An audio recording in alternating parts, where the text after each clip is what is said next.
दोस्तों, पुत्रदा एकादशी 16 अगस्त 2024 के दिन चुपचाप गाय को खिला दें।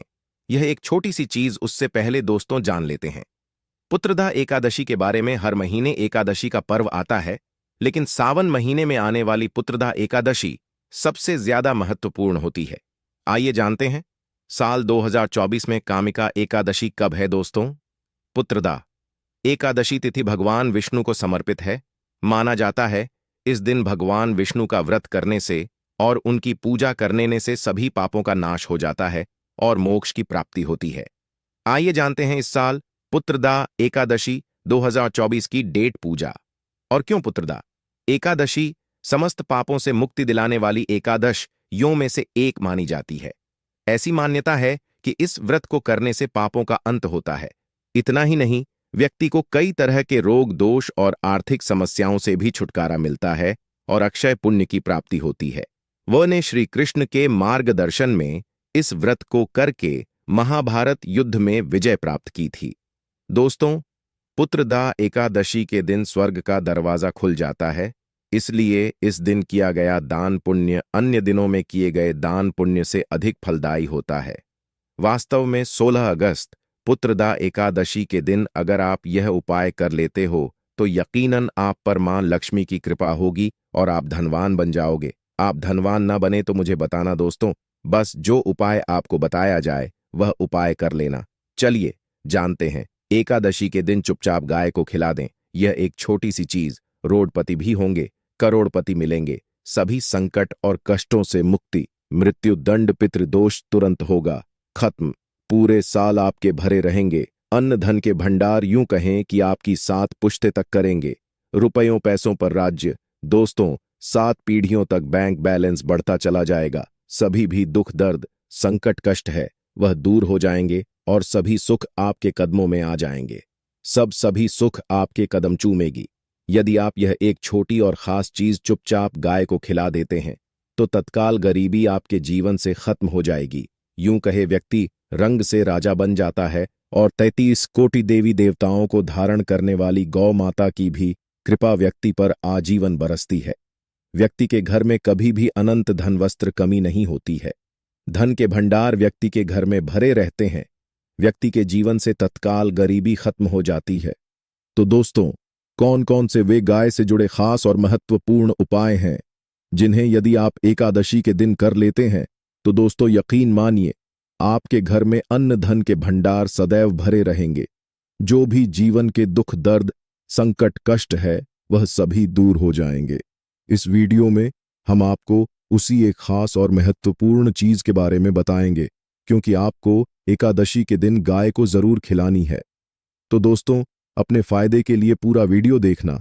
यदि आज की इस वीडियो को अपने बीच बीच में से देखा, काट काट कर देखा, तो यकीन मानिए जीवन में आपको कभी सफलता हासिल भी नहीं होगी, क्योंकि इस वीडियो में आपको कुछ ऐसे उपाय गाय से जुड़े बताने वाले हैं जिन्हें करने से आपके जीवन के जो भी दुख दर्द संकट है या कामयाबी होने में कोई बाधाएं आ रही, सभी से छुटकारा मिलने वाला है। यूं कहे कि आपके जीवन में अपार धन सुख संपत्ति की प्राप्ति हो जाएगी। कभी भी धन से संबंधित परेशानी नहीं रहेगी। आर्थिक स्थिति आपकी प्रबल हो जाएगी। धन प्राप्ति के योग्य बन जाएंगे और जीवन में सदैव अनंत धन के भंडार आपके घर में भरे रहेंगे। अनंत धन वस्त्र कभी कमी नहीं होगी आपके घर में। तो दोस्तों, आज का वीडियो पूरा देख कर जाना। यदि आप चाहते हैं आप और आपके परिवार पर सदैव गौ माता की कृपा से, आपके पितर की कृपा से, देवी देवताओं की कृपा से, तो दोस्तों वीडियो को पूरा देखकर जाना। बहुत ही फायदेमंद वीडियो है। पूरे 50 सालों के बाद ऐसे दुर्लभ संयोग है, तो पूरा वीडियो देखकर जाना। यदि आप लाभ हासिल करना चाहते हैं और 7 पीढ़ियों तक कभी कोई किसी तरह की कमी ना हो, यह फल चाहते हैं, तो वीडियो को पूरा देखकर जाना। बहुत ही लाभप्रद वीडियो है आपके लिए। दोस्तों, वीडियो को आगे शुरू करें उससे पहले आपसे रिक्वेस्ट करते हैं कि इस वीडियो को लाइक कर चैनल को सब्सक्राइब कर देना और कमेंट बॉक्स में सच्चे दिल से जय गौ माता जरूर लिख देना, जिससे माता की कृपा आपके और आपके परिवार के ऊपर सदैव बरसती रहे। और ज्यादा से ज्यादा वीडियो को शेयर जरूर करना, ताकि और लोग भी इस वीडियो के माध्यम से लाभ हासिल कर सके। इन उपायों को करने से अपने जीवन में सदैव धन सुख संपत्ति की प्राप्ति कर सके। तो शेयर करना ना भूले इस वीडियो को, जिससे और लोगों का भी भला हो। आपको बता दें, इस दिन तीर्थ स्नान करना बहुत ही फलदायी समझा गया है। यदि कहीं तीर्थ स्थान पर पवित्र नदी में स्नान करना संभव ना हो तो आप क्या करें? घर पर ही नहाने वाले पानी में गंगा जल की कुछ बूंदें डालकर स्नान कर लें। और साथ ही साथ यदि आप स्नान आदि से निवृत्त हो जाएं, सर्वप्रथम तो अपने घर के पूजा स्थान को साफ कर वहां पूजा पाठ करें और दान जरूर करें। और इस एकादशी के दिन दान करने से सभी मन कामनाएं पूर्ण हो जाती हैं। एकादशी के दिन विशेषकर पूर्वजों की पूजन के लिए बहुत ही शुभ फलदायी समझा गया है। आपको बता दें, इस बार जो इस दिन पूजा के साथ साथ सूर्य देव की पूजा जरूर करनी चाहिए। आपको बता दें कि इस दिन यदि सूर्य नारायण की पूजा करते हैं तो आपके गृह जनित दोष भी दूर हो जाता है। व्यक्ति के जीवन में धन सुख संपत्ति की प्राप्ति हो जाती है। समस्त मनोकामना व्यक्ति की पूर्ण हो जाती है। और दोस्तों, साथ ही साथ अब बात करें आपको उस दिन, मतलब यह जो एकादशी के दिन है, इस दिन आपको एक उपाय तो जरूर करना है। गाय का उपाय बताने से पहले एक उपाय आपको बता दें। इस उपाय को जरूर दूर करें। क्या करें कि शाम के समय पीपल के पेड़ के नीचे आपको सरसों का चौमुखी दीपक, आटे का दीपक बनाना है। चौमुखी, उसमें आपको कलावे की बाती लगाकर सरसों के तेल का दीपक जला देना है और बीच में 2 साबुत फूल वाले लौंग भी डाल दें।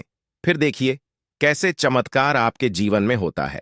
शाम के समय जलाकर उसे छोड़े, मनोकामना मांगकर। दोस्तों, 11 दिनों के अंदर आपकी वह मनोकामना पूर्ण ना हो जाए तो हमें बता देना। बहुत ही प्रभावशाली उपाय बताया मैंने आपको, बहुत ही दुर्लभ से दुर्लभ है। इस बार नए वर्ष के उपाय को जरूर करें। यह उपाय जो है बहुत ही आपको लाभ देगा। और अब बात करें गाय से जुड़े कौन कौन से उपाय आपको इस दिन, मतलब गाय से जुड़े उपाय जिन्हें करने से व्यक्ति को 7 पीढ़ियों तक बैंक बैलेंस की कमी नहीं होती, दुख दर्द संकट कष्ट दूर हो जाते हैं और सभी सुख व्यक्ति के कदमों में आ जाते हैं। कदम चूमती है सभी सुख और घर में धन के भंडार सदैव भरे रहते हैं, कोई कमी नहीं होती। किसी तरह कौन कौन से उपाय ध्यान से सुनना, जिस तरह बताएं उसी तरह इन उपायों को आपको करना है। तो चलिए शुरू करते हैं। कौन कौन से गाय से जुड़े उपाय हैं? प्रभावशाली चमत्कारिक उपाय है जो कि आपकी किस्मत को चमका देंगे।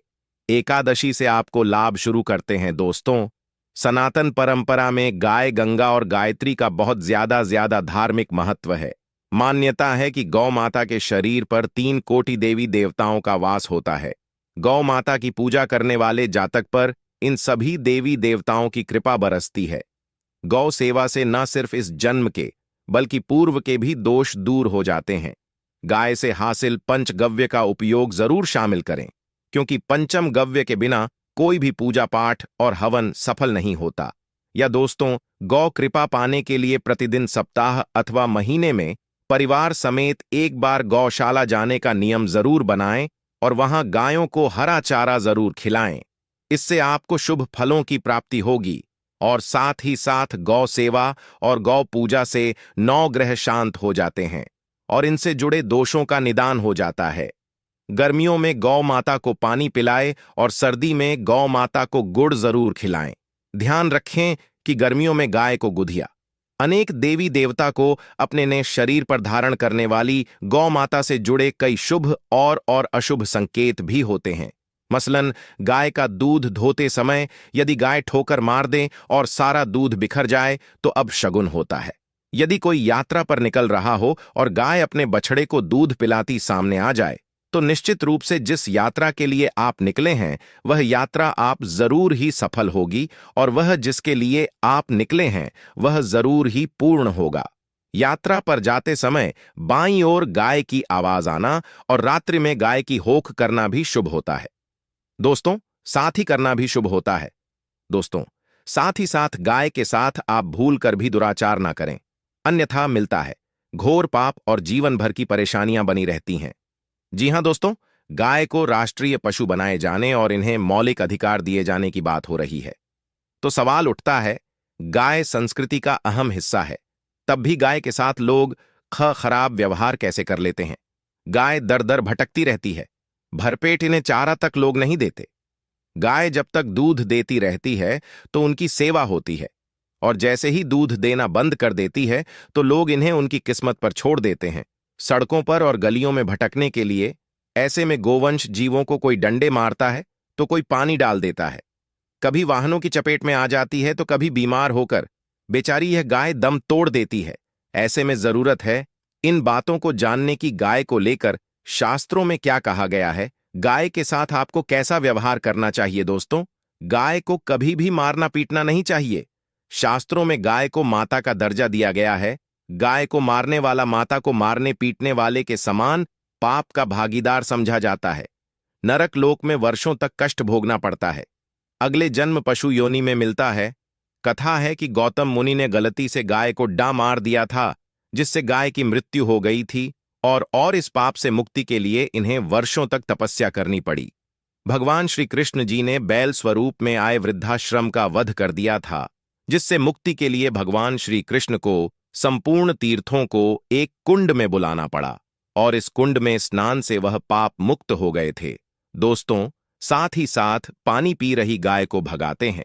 वे घोर पाप के भागी बनकर नरक भोगते हैं, ऐसा पुराणों में बताया गया है। जबकि जो लोग गाय के लिए प्याऊ और चार बनवाते वह माह भाग्यवान होते हैं। ऐसे लोग घोर पाप से मुक्त होकर स्वर्ग पा जाते हैं और बड़े ही धनवान कुल में जन्म लेकर सुख भोगते हैं। और साथ ही साथ आराम कर रही गाय को कष्ट देकर कभी भी उठाना नहीं चाहिए। कहते हैं कि जिस स्थान पर गाय बैठी है वहां से नकारात्मक ऊर्जा खत्म हो जाती है। गाय के बैठने की जगह को जो लोग नियमित साफ रखते हैं वह जन्म में किए गए जाने अनजाने में पापों से मुक्ति हो जाती है और गोलोलोक में स्थान पाते हैं। गाय को डंडा मार कर उठाना, पानी डालकर उठाने से मनुष्य पाप का भागी बनता है और अगले जन्म में उसे दर दर भटकना पड़ता है। और साथ ही साथ शास्त्रों में बताया गया है कि गाय का दूध उसके बछड़े के लिए होता है। गाय के बछड़े से बचा हुआ दूध ही मनुष्य को लेना चाहिए। परंतु कुछ लोग एक बार गाय को दूध लेने बाद फिर से बछड़े के लिए बचा हुआ दूध भी धो लेते हैं। ऐसा करना घोर पाप कहाँ जाता है। ऐसे दूध को धोने वाला और ग्रहण करने वाला दोनों ही पाप के भागी बन जाते हैं। दोस्तों, साथ ही साथ शास्त्रों में कहा गया है कि गोवंश मतलब गाय और बैल के पीठ पर नहीं बैठना चाहिए। इनकी पीठ पर बैठने से महापाप लगता है। ऐसे लोगों को नरक की यातना भोगनी पड़ती है। एकमात्र देव के अंश के उत्पन्न नंदी ही गोवंश है, जिस पर स्वयं महादेव और महादेवी सवारी करती हैं। क्योंकि नंदी ने स्वयं अपनी इच्छा से महादेवी की सवारी बनना स्वीकार किया था। और साथ ही साथ शास्त्रों में गाय के दान को बहुत ही महत्व दिया गया है। परंतु ऐसी गाय का दान कभी नहीं करना चाहिए जो बूढ़ी और बीमार हो। कठोपनिषद में नचिकेता की कथा भी इस संदर्भ में है कि जिस नचकेता ने पिता द्वारा बूढ़ी गाय को दान करने पर आपत्ति जताई थी, दूध देने वाली और बछड़े सहित जो लोग का दान करते हैं वह महान पुण्य को हासिल करके स्वर्ग में स्थान पाते हैं। दोस्तों, साथ ही साथ सूर्य चंद्र मंगल शुक्र की युक्ति राहु से हो तो पितृदोष होता है। यह भी मान्यता है कि सूर्य का संबंध पिता से एवं मंगल का संबंध होने के कारण सूर्य यदि शनि राहु या केतु के साथ स्थित हो या दृष्टि संबंधी हो तथा मंगल की युति राहु या केतु से हो तो पितृदोष होता है।